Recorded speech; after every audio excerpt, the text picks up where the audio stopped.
Ito ang bahay ng nanay ko. Giba na guys. Oh.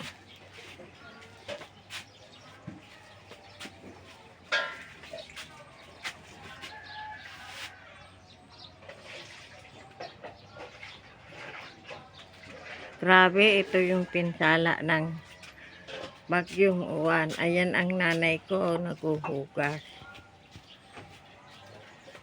Oh. Wala na siya kay bubong.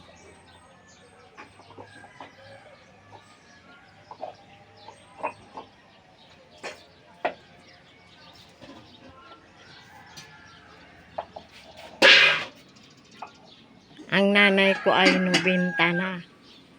92.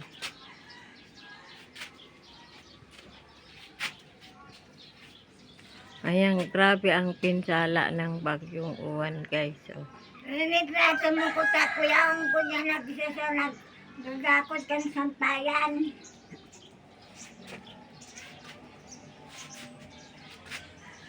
Ang ano nay?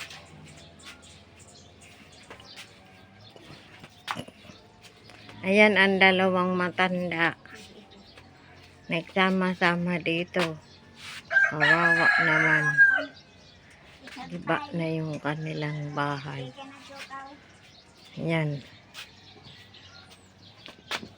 Ay ko. Nagbigay mo ko kan sampayan.